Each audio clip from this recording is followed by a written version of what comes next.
Sejak Februari 2022, dunia menyaksikan salah satu konflik terbesar di abad ke-21, yakni Perang Rusia melawan Ukraina.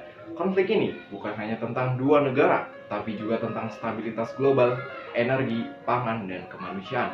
Bagaimana awal mula perang ini terjadi? Mengapa Ukraina, negara kecil, mampu bertahan, dan apa dampaknya bagi dunia, termasuk Indonesia? Mari kita telusuri lebih dalam. Konflik ini berakar dari sejarah panjang setelah Uni Soviet runtuh pada tahun 1991. Ukraina merdeka dan memulai menjalin hubungan erat dengan Barat. Namun, Rusia melihat Ukraina sebagai bagian dari lingkup pertahanannya. Ketegangan memuncak pada tahun 2014 ketika Rusia menganeksasi Crimea dan mendukung separatis di wilayah Donetsk dan Luhansk. Ini memicu perang saudara di timur Ukraina yang berlangsung selama 8 tahun.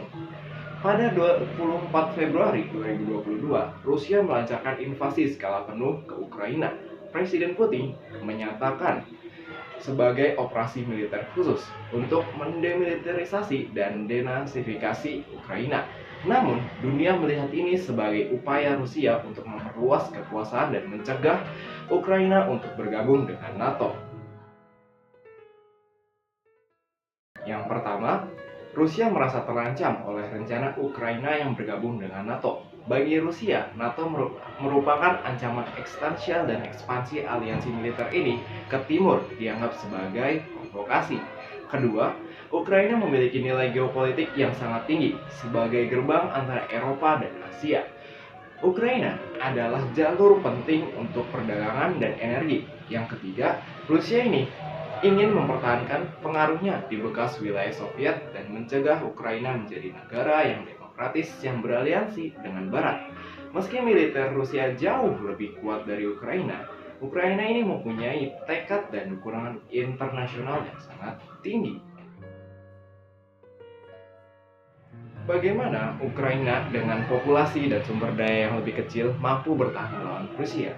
Yang pertama, dukungan militer dan finansial dari Amerika Serikat, Inggris, dan Uni Eropa.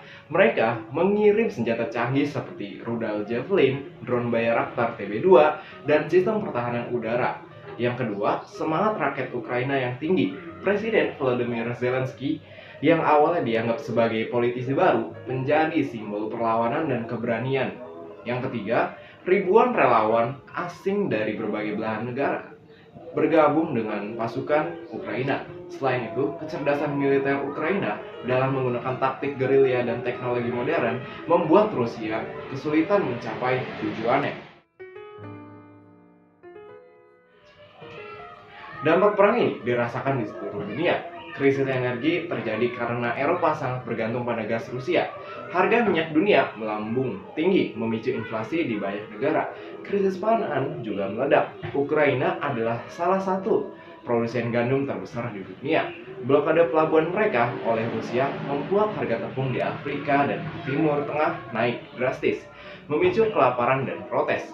Selain itu, lebih dari 8 juta pengungsi Ukraina membanjiri Eropa yang menciptakan krisis kemanusiaan yang belum pernah terjadi sejak Perang Dunia Kedua. Bagaimana Indonesia terdampak? Yang pertama, harga naik karena Indonesia masih mengimpor minyak. Kenaikan harga BBM memicu inflasi dan menambah beban ekonomi masyarakat. Kedua, harga tepung melambung tinggi dikarenakan pasokan gandum Ukraina terhambat. Ini berdampak sekali pada industri makanan seperti mie, roti, dan kue. Yang ketiga, nilai tukar rupiah melemah akibat ketidakstabilan pasar global. Pemerintah Indonesia pun harus berhati-hati dalam menjaga netralitas di tengah tekanan geopolitik, sambil tetap aktif dalam diplomasi internasional melalui forum seperti G20. Perang Rusia dan Ukraina ini bukan hanya soal dua negara. Ini tentang stabilitas global, energi, pangan, dan kemanusiaan. Solusinya hanya diplomasi dan kerjasama internasional yang dapat mengakhiri konflik ini. Mari berharap perdamaian segera tercipta agar dunia bisa terfokus pada masa depan yang lebih baik untuk semua. Sekian, terima kasih.